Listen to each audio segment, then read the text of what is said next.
Yo les amis, bienvenue sur cette nouvelle vidéo.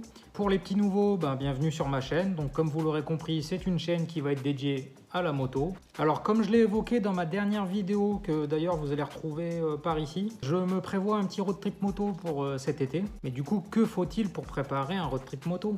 Faut une moto, évidemment. Et du coup, je vous invite à aller retrouver ma toute première vidéo où je vous présente ma CF Moto 650 GT de 2021. Ensuite, faut se caler une période et une durée. Ce sera donc la dernière semaine de mes congés en août. Et évidemment, pour un bon road trip, il vous faut une destination, voire plusieurs. Et du coup, ça vous crée un itinéraire. Et c'est ce que je vais vous présenter aujourd'hui. Allez, on se retrouve juste après.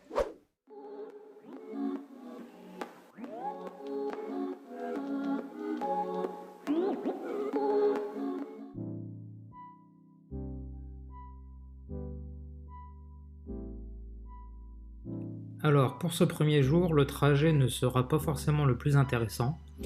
Au départ de ma campagne axonaise, je vais tout d'abord passer par la région d'Amiens, dans la Somme, pour ensuite rejoindre le Tréport, ville bien connue de la côte d'Albâtre.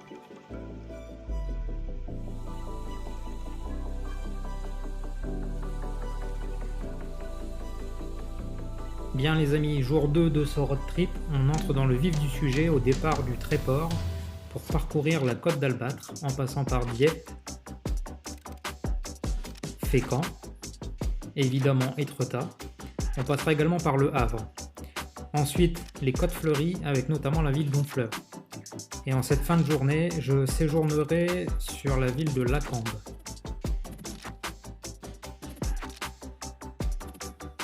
Allez les amis, jour 3, donc au départ de Lacambe, le but est de rejoindre la région de Saint-Brieuc. Évidemment, l'immanquable, ce sera la baie du Mont-Saint-Michel. Et donc sur cette journée, je passerai de la région normande à la région bretonne. Je passerai notamment par les villes de Cancale et de Saint-Malo, la très célèbre cité corsaire.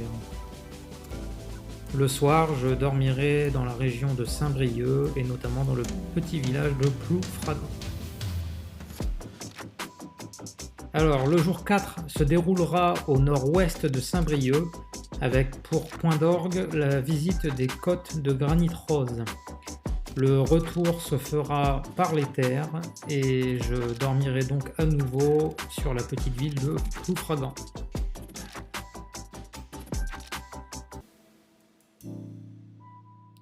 Alors, ce 5e jour sera pour le bonhomme et pour la moto un petit jour de repos.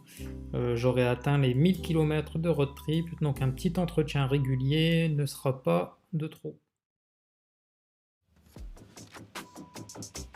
Allez, c'est parti pour ce 6e jour les amis, et celui-là il va vraiment être magique.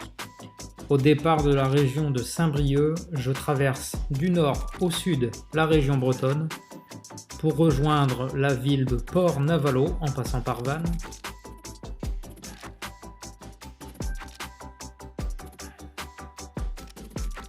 Et alors là, gros moment de kiff les amis, petite croisière sur le golfe du Morbihan.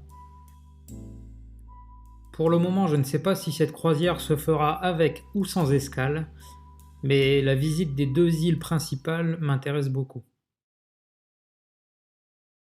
Pour le retour, au départ de Port-Navalo, je vais traverser la Bretagne cette fois-ci du sud vers le nord, toujours par les terres, pour rejoindre mon lieu de séjour à Ploufragan.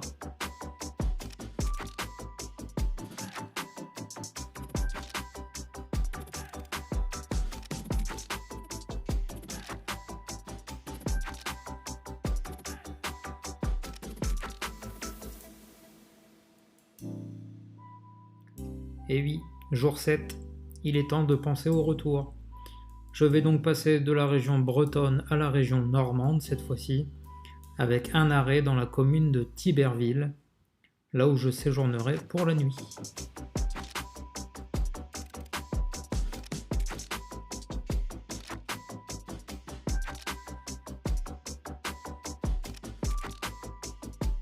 Ah les amis, vous savez ce qu'on dit, toute bonne chose a une fin. Ce jour 8 sera le dernier jour de mon road trip.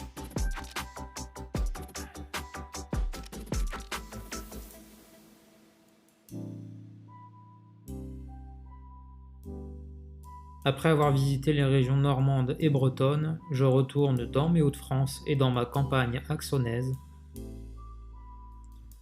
Vous l'aurez remarqué les amis, malheureusement je ne peux pas étirer mon road trip jusqu'au Finistère car je manque de jours pour cela. Et voilà les amis, l'itinéraire est terminé. Évidemment je laisse une petite part à l'imprévu bien sûr. Vous pouvez également me faire des suggestions en commentaire si vous connaissez bien la région.